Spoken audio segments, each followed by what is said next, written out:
Bismillahirrahmanirrahim. Assalamualaikum warahmatullahi wabarakatuh. Alhamdulillah ta'ala, kita lanjutkan pembelajaran kita dari kitab Silsilah Ta'limin Lughah Mustawa Tsani, pelajaran nahwu. Kita masuk ke Ad-Darsul Rabi', pelajaran yang keempat. Di kitabnya bisa dibuka di halaman 49. Ad-Darsul Rabi'u, pelajaran yang keempat.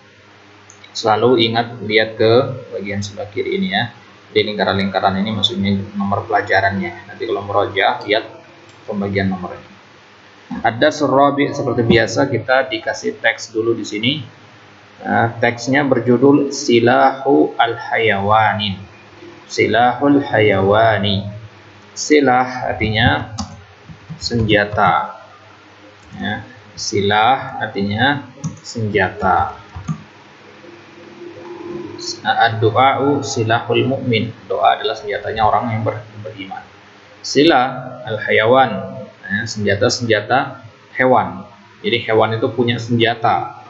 Bukan tombak, bukan pedang, bukan nuklir, bukan ya. Senjatanya hewan ya ada tanduknya, belalai, kemudian apalagi taringnya. Nah, itu ya. Itu senjata hewan. Silah itu kalau kita menjamaknya jadinya aslihatun.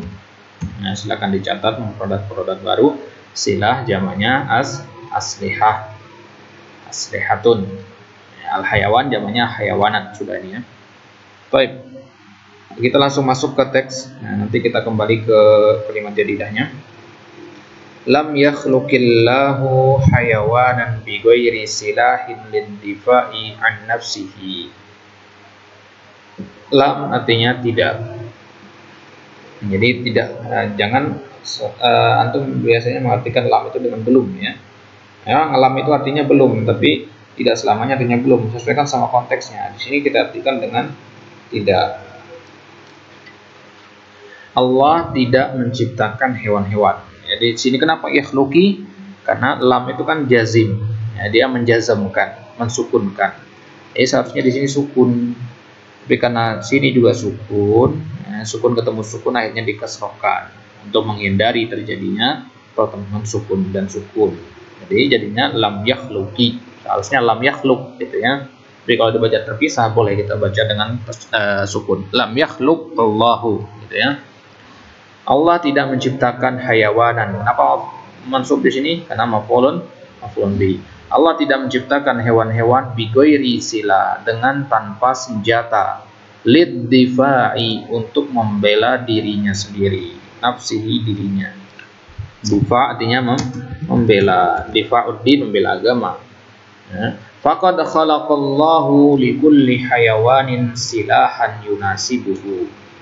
Sungguh Allah Subhanahu wa taala telah menciptakan, khalaqat menciptakan, likulli hayawanin, bagi setiap hewan. Apa yang diciptakan bagi setiap hewan? Silahan, senjata. Yunasibuhu, yang sesuai ya, yang sesuai dengannya. Fal asadu lahu nabun. Maka asad artinya singa. Singa punya nabun. Nabun artinya taring ya.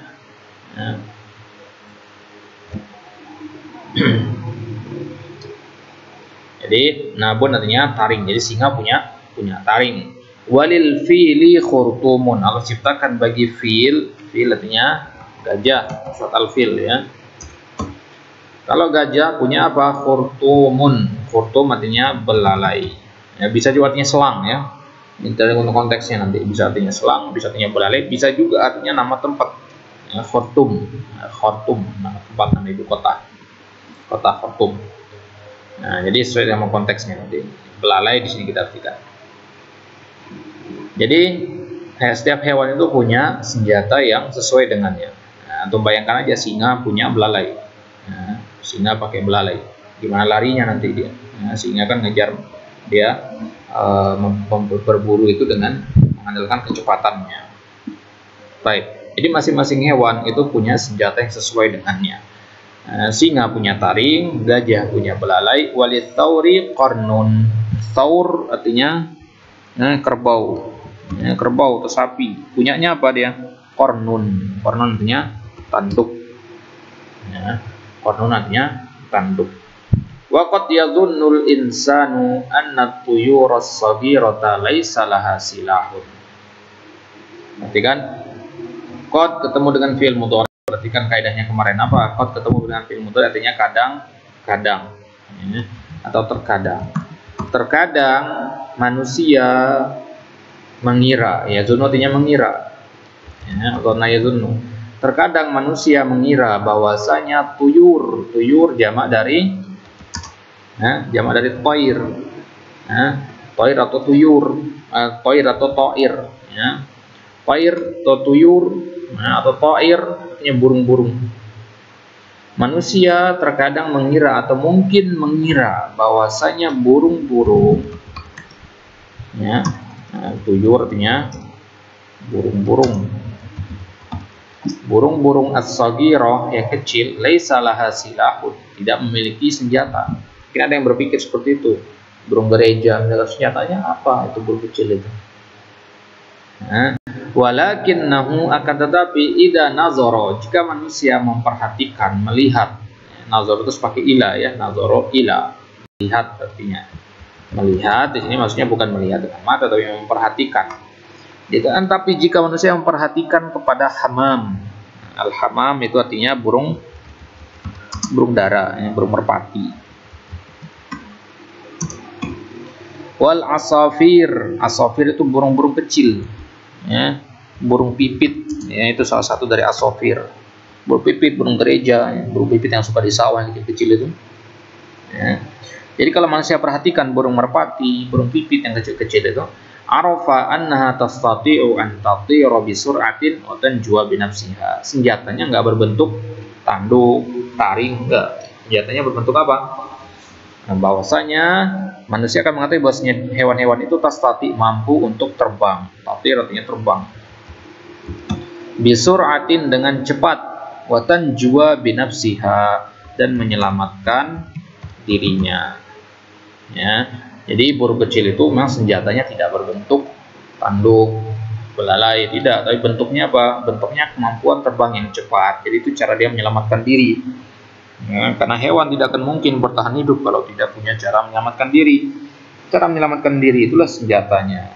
Ya, bermacam cara dia, senjatanya bermacam-macam berarti. Baik. Kemudian wan namlatus saghiratu. Mungkin juga kita mengira namlah. Namlah artinya semut. Semut kecil itu juga kita mengira mungkin nggak ada senjatanya. Bagaimana dia melindungi dirinya? Hainama yadkhulul filu qaryataha. Tatkala ada fil, ya, tatkala ada gajah masuk ke dalam qaryahnya, ke desa semut, ya, perkampungan semut. Ya, kita artikan di sini sarangnya. Ya. Kalau ada gajah masuk ke sarang semut, kan ada tanah begini luas. Nah, di situ ada, di pojokan ada markasnya si semut ini. Tiba-tiba datang gajah ke sana menginjak-injak sarang itu. Wa yamshi ala auladiha. Dan gajah ini kan badannya besar, dia berjalan di atas anak-anak semut tadi, diinjak anak-anak semut itu mati karena sarangnya diinjak. Yamshi ala auladiha maksudnya di sini membunuhnya dengan diinjak. Maka bagaimana cara semut tadi membela diri, membela anak-anaknya? Tadkhulu fi udunihi, dia masuk ke dalam telinga semut itu. Telinga gajah, ya. Maka semut tadi akan masuk ke dalam telinga gajah. Fayanamu 'alal ardi minal alamis syadidi. Maka kemudian si gajah tadi terbaring, ya, terbaring di atas tanah minal alamis syadid, karena merasakan rasa sakit yang sangat. Ya, al-alam itu artinya rasa sakit, bukan sakit, ya. Anak alam, nggak boleh, ya, anak alam. Sya'artu bil alam, saya merasakan rasa sakit. Antum kejedok pintu, apa yang antum merasakan itu namanya al-alam. Ya. Jelas, ya. Apa yang antum merasakan itu namanya al-alam.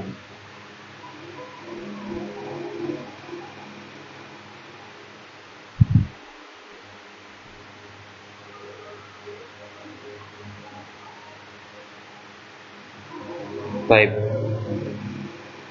Wa tahfazu an-namlatus saghiratu auladaha minal filil kabiri.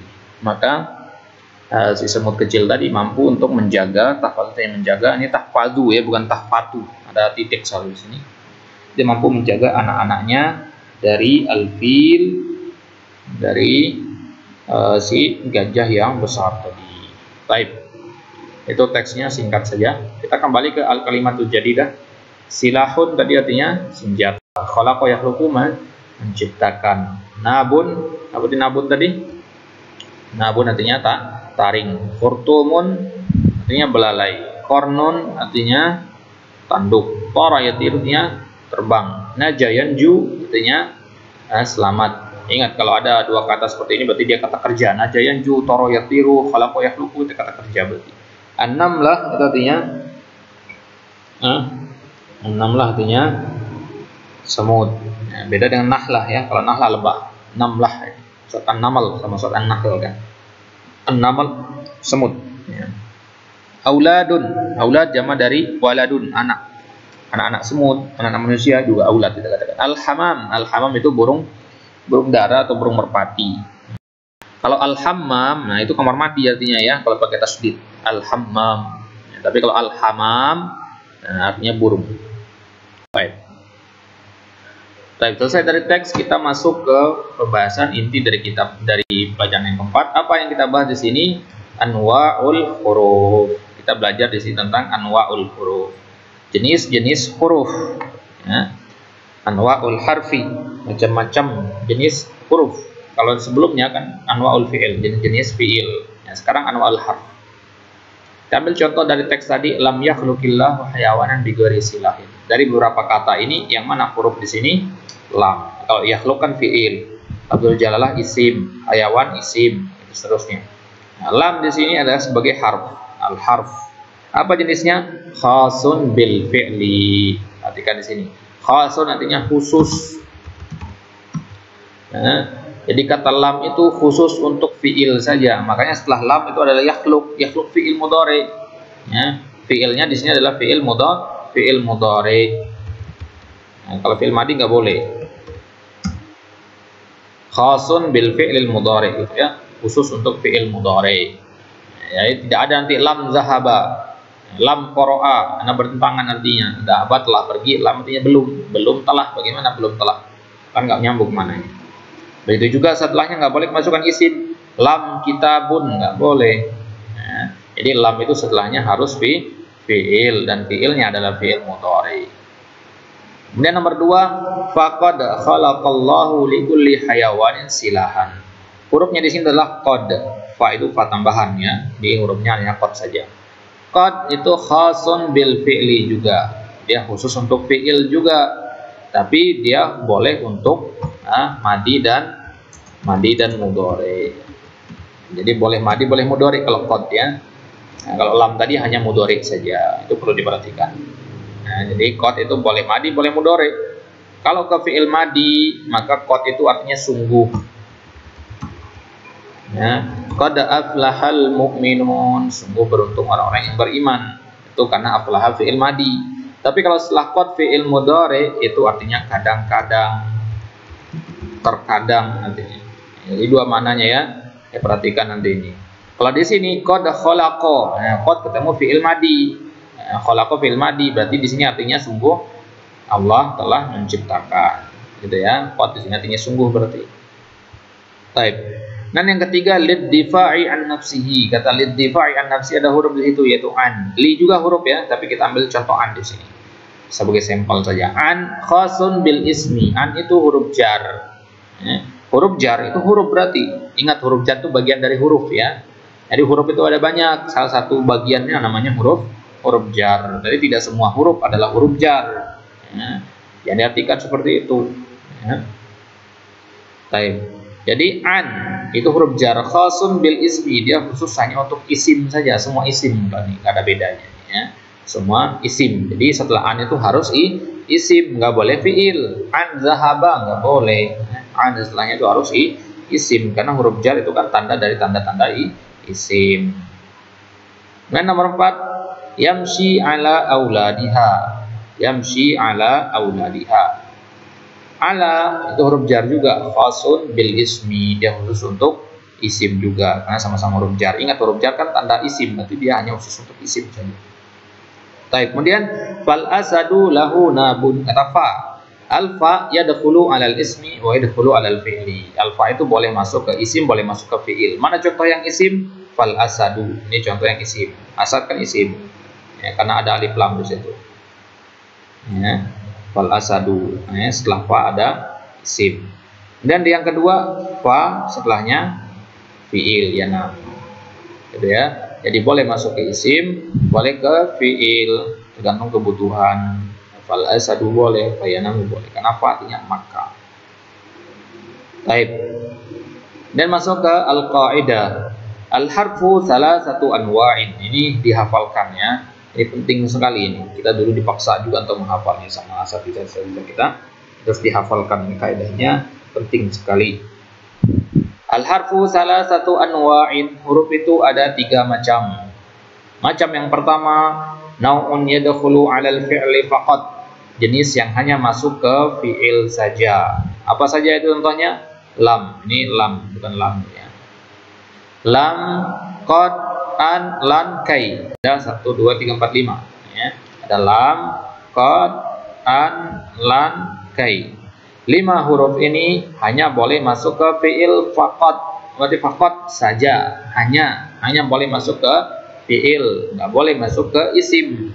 Lam, lam misalkan kitabun, qad kitabun, an kitabun, nggak boleh. Lam, qad, an, lan, kayak ini dia masuknya ke fi'il. Lam itu maknanya tidak atau belum ya, tidak atau belum. Qad itu artinya tadi sudah ya, sungguh atau kadang-kadang. An al-masdariyah, tidak diartikan. Lan artinya tidak akan. Lan artinya tidak akan. Kai artinya agar. Itu ya, kalau an tidak diartikan dia. Uridu an azhaba, saya ingin pergi. Sudah, ada diartikan an karena dia masdari. Baik. Kemudian yang jenis yang kedua, nau'un yadkhulu 'alal ismi faqat.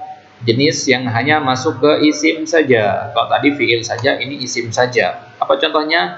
An, ala, fi, alba, al-kaf, dan semua huruf jar. Jadi huruf jar itu semuanya dia masuk ke isim saja, karena huruf jar kan merupakan merupakan tanda dari tanda-tanda isim. Jelas ya? Tadi ini adalah merupakan dia hanya masuk ke isim saja. An artinya dari atau tentang. An artinya dari atau tentang. Kalau di hadis kan an Abi Hurairah, dari Abi Hurairah. Bisa juga artinya an tentang. Ala artinya di atas. Fi artinya di dalam. Alba artinya dengan. Al-kaf artinya seperti. Al-kaf artinya seperti. Kalau dikatakan alba itu berarti hanya satu huruf dia ya. Begini ya, ba begini. Al-kaf, kalau dikatakan al-kaf dengan nama begini berarti hanya begini dia. Ka. Muhammadun ka Zaidin. Ka di situ. Nah, tapi kalau alafi ya, karena ada dua huruf dia, an, ain dan nun. Di sini ain, lam dan alif, fa dan ya. Itu, makanya dia disebutkan begitu. Tapi kalau alba kita katakan, jangan katakan bi ya. Bi ya. Huruf jar bi, enggak ada huruf jar bi, huruf jar alba, kita katakan alba al-jarah bil kaf. Baik, kemudian jim, naun yadkhulu 'alal ismi wal fi'li. Jenis yang masuk ke isim dan fi'il sekaligus, berarti bebas ini, boleh isim, boleh fi'il, dan dia hanya sedikit saja. Nah, yaitu huruf atop saja. Atop ya. Huruf atop apa itu huruf atop, nanti ada pembahasan insyaallah. Jadi masuk ke isim dan fi'il boleh dua-duanya. Fa, waw, dan summa. Fa artinya maka, waw artinya dan, summa artinya kemudian. Jadi 3 huruf ini boleh masuk ke isim ataupun fi'il. Maka buku itu saya membacanya. Maka membaca buku. Dan buku itu. Dan saya membaca buku itu. Boleh, bebas. Baik. Tadribat masuk ke latihan. Awalan iqra as-suratain al-atiyatain summa istakhrij minhuma al-hurufa al-khassata bid-dukhuli 'ala al-asma' wal huruf al-khassata bid-dukhuli 'ala al-af'al wal huruf allati tadkhulu 'ala al-asma'i wal af'al. Baca 2 surat berikut ini, surat Al-Ikhlas sama surat apa nih? Al-Maun ya. Surat Al-Ikhlas sama surat Al-Maun. Kemudian keluarkan dari kedua surat ini huruf-huruf yang khusus untuk isim, ya, huruf-huruf yang khusus untuk fiil, dan huruf-huruf yang boleh untuk isim dan fiil. Ya, silakan dipilih mana huruf-hurufnya di sini. Kul, nah, kul kan fiil, ya, nggak boleh. Ya, mulai dari Bismillahnya ya. Bismillah, cari di sini satu-satu. Nah, kalau udah ketemu, nanti ditulis di sini. Yang khusus untuk isim tulis di sini, untuk fiil sini. Kalau boleh isim dan fiil tulis di sini. Gitu ya. Nah, nanti dikerjakan ini latihan pertama, awalan. Kemudian sanian, akmil kulla jumlatin bil harfil munasib. Lengkapi setiap kalimat berikut dengan huruf yang cocok. Pilih dari tabel dari dua tanda kurung, dari tanda kurung di sini lan, ala, ila. Ugodiro, perhatikan kata setelahnya. Ugodiro mana? Ala, ila, atau lan. Perhatikan kaidahnya masuk ke kapan masuk ke isim, kapan masuk ke fiil, kapan masuk ke isim dan fiil. Ini dikerjakan juga nanti, ini latihan yang kedua. Baik, kemudian latihan yang ketiga dikerjakan juga. Do harfan khasan, letakkan huruf yang sesuai, yang khusus untuk masuk ke fiil saja, karena setelahnya ini fiil semua. Ini fiil, fiil, fiil, maka masukkan hurufnya di sini. Huruf apa yang cocok di sini, masukkan sih nanti ya, diisi di sini nanti. Nah, perhatikan fiilnya di sini. Kalau sukun maka di sini hurufnya apa? Ya. Kalau dia sukun apa gitu ya. Baik. Kemudian latihan yang keempat juga dikerjakan. Do harfan khasan bidukhuli alal ismi. Kalau ini isim. Kalau tadi kan fiil. Soal-soalnya fiil. Kalau sekarang isim soal-soalnya. Nah, apa isi hurufnya di sini? Yadribul sauru aduwahu titik-titik kornihi. Kerbau memukul musuhnya titik-titik kornihi, tanduk. Apa nyocoknya di sini, huruf apa gitu. Ini juga huruf apa? Ingat huruf-huruf yang khusus untuk isim di sini. Nah, kalau latihan yang kelima, di sini antum bebas memasukkan hurufnya di sini, asal sesuai dengan maknanya saja. Huruf-huruf khusus untuk fiil, isim, atau dua-duanya, isim dan fiil, antum masukkan nanti di sini. Antum cari dari huruf-huruf yang antum ketahui, masukkan ke sini. Hati-hati menjawabnya ya, pahami dulu maksudnya. Kalau antum coba masukkan satu huruf kemudian maknanya agak beribet, nah berarti salah, ganti dengan huruf yang lain. Coba terus sampai ketemu huruf yang pas. Jelas ya? Nah, jelas. Baik. Kemudian ikhtibar. Ikhtibar artinya ujian. Ya. Ini ujian, setiap 4 pelajaran itu ada ujiannya. Ujiannya, antum nanti baca hadis ini. An Umar Abi Salamah radhiyallahu anhu qala kuntu gulaman fi hajri Rasulillah. Ini baca hadis ini, kemudian diterjemahkan. Ini nggak usah dijawab ya. Nah, ini nggak usah dijawab. Ini diterjemahkan nanti hadisnya. Ya, usahakan terjemah sendiri, jangan cari di Google, karena mungkin ada terjemahannya di Google karena hadisnya nggak hadis yang terkenal. Ini terjemahkan hadis ini nanti. Ya, terjemahkan sendiri, cari arti kata di kamus. Ya, latihan mencari di kamus. Ya, jangan terjemahkan di Google. Kalau di Google nggak belajar antum nanti, nggak ada gunanya kita kasih latihan begitu. Nah, jadi kalau ada yang kurang tahu artinya bagian mana kata-kata, udah cari kamus nggak tahu artinya, atau udah cari di kamus tapi nggak nyocok kalau dimasukkan ke kalimat, nah, tanyakan saja maknanya. Ya, bertanya, jangan malu-malu untuk bertanya. Nah, yang alim nggak usah dikerjakan. Yang ba iqra'ul hadits as-sabiq tsumma stakhrij minhu, baca hadis tadi kemudian keluarkan dari hadis tadi 8 huruf. Huruf apa saja ya. Kemudian yang kedua yang diminta salah satu af'alin madiyah, 3 fi'il madi, kemudian 3 fi'il amr. Ada 3 huruf, entah huruf untuk apa namanya? Entah hurufnya di situ khusus untuk fi'il, khusus untuk isim, atau bisa untuk isim dan fi'il, boleh terserah ya. Yang penting dia adalah huruf. Nah, jadi ada totalnya 8, mencari nanti 8 itu yang mana saja. Yang penting dari hadis ini, jangan dari luar ya, carinya di dalam hadis ini. Ada 8 huruf nanti di situ. Kemudian ada 2 fi'il mudhari dan ada 4 isim. Nah, cari itu. Kemudian latihan ujian yang kedua, hati mudhari al-af'al al-atiyah. Cari fi'il mudhari dari kata-kata ini. dari fiil madi ini. Naja mudhari'nya apa? Khalaqo apa? Ini udah dibahas semua tadi. Apa fiil mudhari' dari kata-kata ini? Ya. Ini nggak usah dibuat ke jumlah mufidah ya, nggak usah. Ya. Nggak usah dibuat jumlah mufidah, hanya cari fiil mudhari'nya saja. Kemudian latihan yang terakhir, latihan yang ujian yang ketiga, ya letakkan fiil amr di sini, lengkapi dengan fiil amr. Di sini bentuknya fiil amr nanti. Nah, di titik-titik ini isi dengan fiil amr, jangan isi dengan fiil madi. Ya, isi dengan fiil amr nanti. Tanyakan kalau ada yang kurang jelas. Nah, jadi itu yang dikerjakan ya. Latihan pertama hanya ba-nya saja. Latihan yang kedua hanya fiil mudhari'nya saja, jangan buat jumlah fidahnya. Latihan yang ketiga hanya dilengkapi titik-titik ini. Sedikit ini, walaupun kelihatannya banyak, ini jawabannya juga simpel-simpel. Baik, silakan dijawab nanti. Nah, ditulis dengan tulisan yang jelas, dengan pulpen. Nah, kemudian dikirimkan ke Anda secepatnya. Kita cukupkan sampai di sini. Wallahu taala alam bisawab. Naktafi bihadzal qadar. Naktafi bi du'ai kafaratul majlis. Subhanakallahumma bihamdik, asyhadu an la ilaha illa anta, astaghfiruka wa atubu ilaik. Assalamualaikum warahmatullahi wabarakatuh.